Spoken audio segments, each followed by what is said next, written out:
how reasonable is that Labour wants a general election before a second referendum? That's the topic I want to talk about in this video. So, let's get started. Hi, I'm Mark.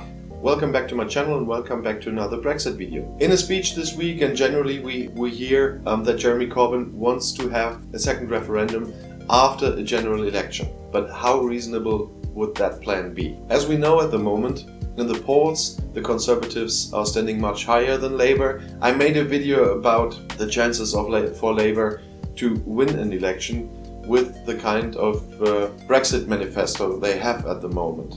The Liberal Democrats have a very clear stand. The Brexit Party has a very clear stand. You can expect the Tories to go into an election with a very clear view, and Labour is trying to juggle with both sides, the Leave and the Remain side at the moment, and are risking everything from my point of view. But the plans Jeremy Corbyn has now with having a general election first, there are rumors that he wants to agree to a general election on the 21st of October. Well, we'll see.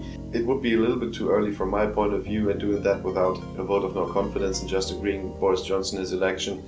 We don't even know that on the 21st probably if there's an extension or not, because I don't expect Boris Johnson just to say, okay, the Benedict is there, I have to do it on the 19th and I just do it. I don't. But if there's going to be a general election, depending on what Brexit Party and the Tory Party will do, I do expect a lot, but I do not expect Labour to win, and I do not expect Jeremy Corbyn to be the next Prime Minister. Because even if the Remain side in Parliament gains a majority, I don't think that the Lib Dems will vote for Jeremy Corbyn to be Prime Minister and form a coalition with him even after general election.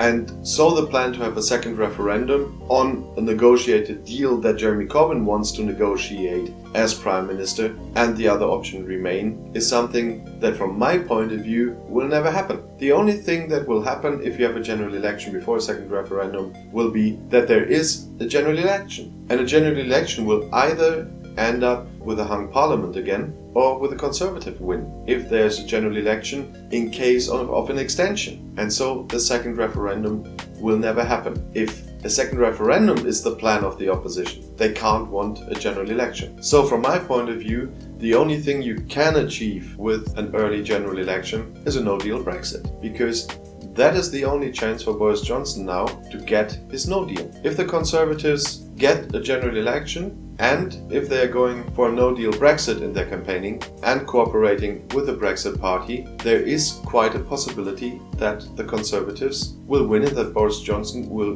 stay Prime Minister. And then, if they go that way, and if it is successful, which is possible, then he will have the majority for a no-deal in Parliament. And that is the thing Jeremy Corbyn will have achieved then with the politics he's doing now. I don't understand that man. There are clear sides in Parliament and there are clear sides in public, either for Remain or for Brexit, and from the Brexiteers there are many who still want a no deal. They know the consequences, so if they want to have that opinion, if they want to go that way, knowing these consequences, it's their choice. Then if their side gets the majority, then it was the people's choice, and that's it. And at this point, Jeremy Corbyn will have helped that side, I must say.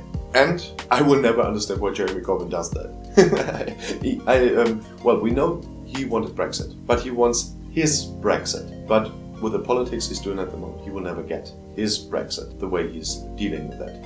So, from a political point of view, for quite some time now, I do not understand what Jeremy Corbyn is doing there. Up to a certain level, I still can understand what Boris Johnson is doing there, even with his attacks on the other EU countries, with this outrageous stuff from Number 10, probably from Dominic Cummings. That's at least something I can understand, and I can understand the intention behind this. But what I don't understand for quite some time now is Jeremy Corbyn. I do understand Jo Swinson, with her clear stand for revoking Article 50 and what she's trying to achieve with that. And of course I do understand Nigel Farage and his stand on a no-deal Brexit and what he's trying to achieve with that and with his party to have a clear position like that. So it's a very clear position game, except one. I just wanted to give you my view on that, because in all the confusion there are fortunately some things that are easy to understand, but this thing is not easy to understand, and I still wanted to show you that from the outside view, many of us don't understand that either. So you're not alone with that. But I thank you for watching. If you haven't done so yet, please don't forget to subscribe to my channel. and to click the bell and the notification so you won't miss another Brexit video. There might be something very interesting next week before the EU summit, if I can manage to get all done what I'm trying to do at the moment, and it's looking good, but I don't want to promise anything before it's finished. It's going to be something very interesting if it works. So keep your eyes open for that. For now, have a nice day and see you soon.